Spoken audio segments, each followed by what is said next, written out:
Good morning, everyone. Today, it's not about me. It's about all of you. How many people over here are single? Can you please raise your hands? Okay, we have a couple of single people over here. How many are committed? Can you please raise your hands? Okay, we still have a couple of people. How many people over here have fallen in love? Okay, all of you. Great. How many of you have ever had a heartbreak? कभी किसी का दिल टूटा है? Yes. So a caution before I start that I'll make sure that there will be one breakup in this room. I can't guarantee if there's one new relationship also, but one breakup for sure. Bollywood has made us see love stories as the end destination. We have always been brought up that the ideal story, when an actor meets his actress, when the hero meets his heroine, is the ideal state, is the destination to be. But nobody talks about what if the story ends? What if the entire story ends? What if there is a heartbreak? What after that? What after the happily ever after? Nobody talks about that. Thousands of years ago, man was God. Man had limitless powers as God would have. Suddenly, man started misusing these powers, abusing these powers. And the Supreme God realized that he needs to take these away. So he asked his advisor, where should I hide it? So the first advisor said, put it deep in the ground. But then God said, man would find that and dig it out. The second advisor said, put it deep in the ocean. And God said that man will find that out as well. The third advisor said, put it at the top of the mountain. And God said that man would climb that mountain one day. So the Supreme God decided that this power, the source of this power, needs to be hidden in the heart of the man, where it cannot be found. Yes, the heart. The key to this power are only two. Yes, two. One is love. The other one is breakup. Two keys. This is how you're going to access it. First, let's talk about your favorite topic, love. I would like to have a small experiment over here. Can all of you, for the next 20 seconds, shake the hands of your right or your left partner and look him right in the eyes and smile? That's it. Just do that for 20 seconds. Look him in the eye, smile, and shake his hands.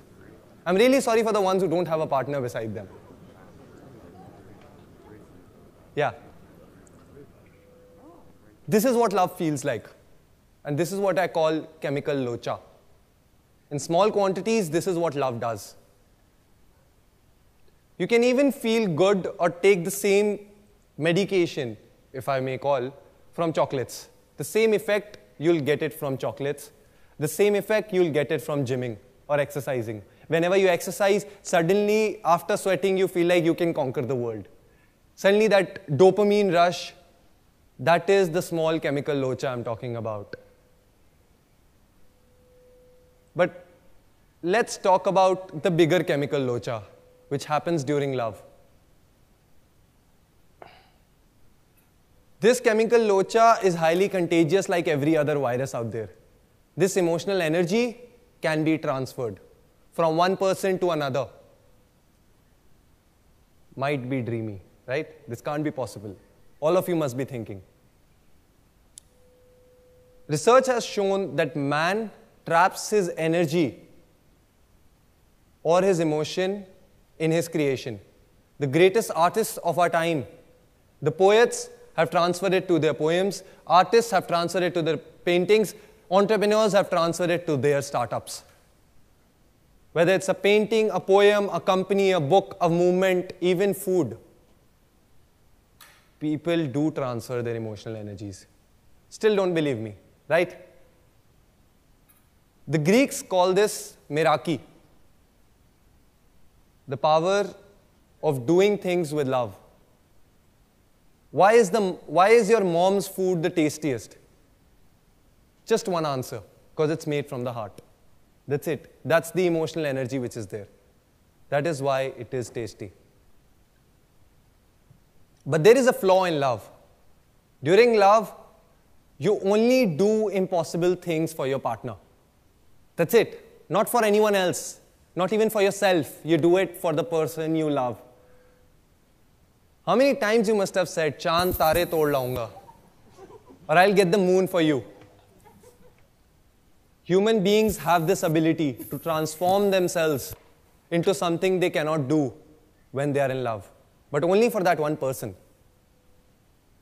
But now, what about a heartbreak? All of you must be thinking. When I talk about a heartbreak, it's not related to just your partner. It's related to your parents, to anyone you love, even your friends. Whenever you are hurt, that's what a heartbreak is.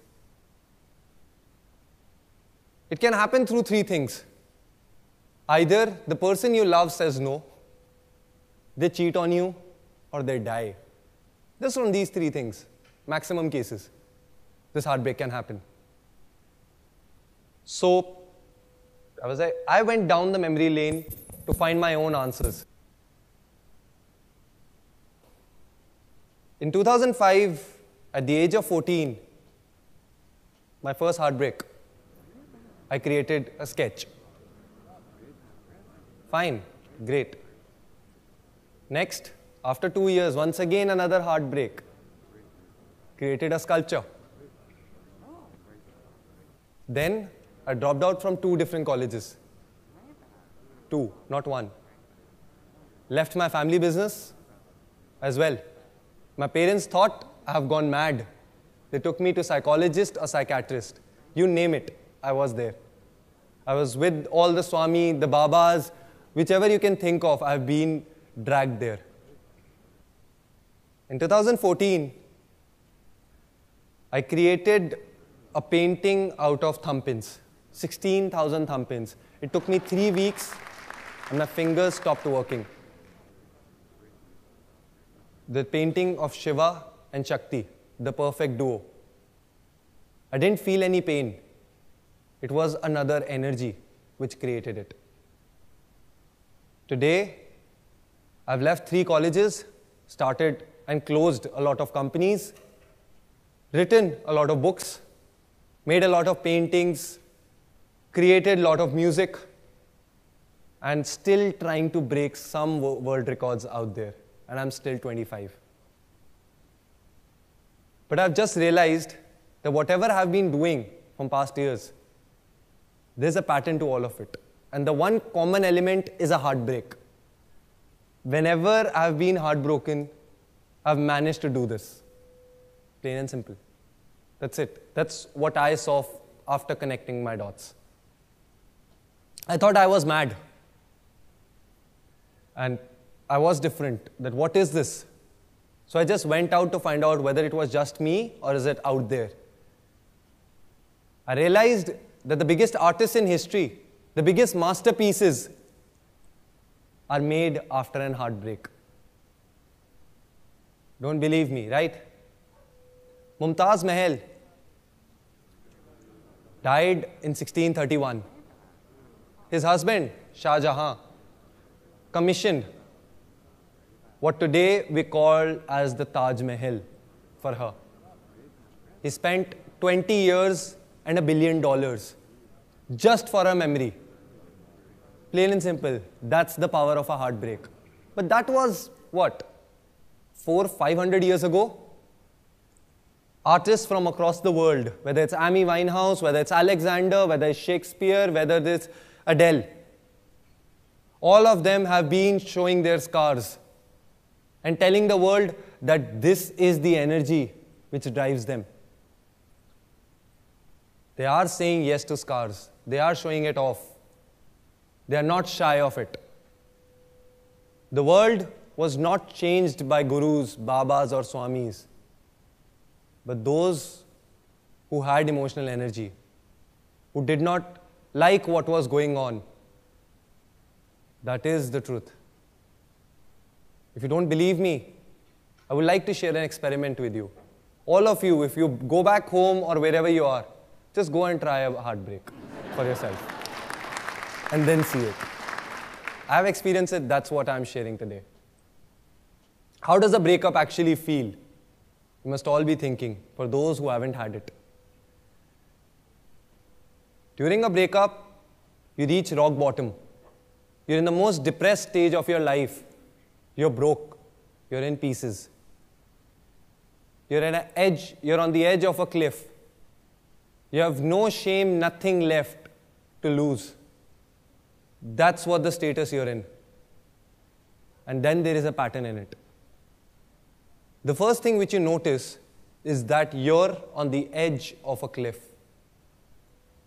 You might fall or you might fly, but you're not scared of anything. There is no fear at all. There's nothing to lose. Secondly, you have this extreme emotional energy, whether it's insecurity, jealousy, heartbreak, depression, everything. There's so much energy inside you which needs to come out. So much inside you. Third, you have the mental space. Even though you might be the busiest person on the planet, still your mind becomes empty. You still want to do things. You're still thinking about yourself. You get suddenly so much time to introspect. And that's the time where you get to know what your heart really wants, what you really want to do.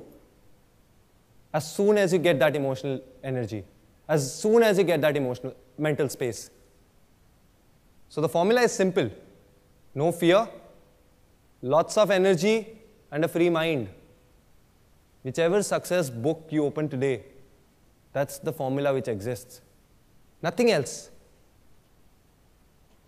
You can either fail or you can use this energy to fuel your success. Your success to making that painting you always wanted, writing that poem which you always dreamt of, or starting that company or that book or even that movement. You can use it as that fuel without falling down. Before I end, I would just like to give you one disclaimer. Please, do not drop out from your college. Do not leave your jobs. Just find out what you really love to do. That's it. What your heart is really telling you and where you can channelize this energy to. Thank you and have a nice day.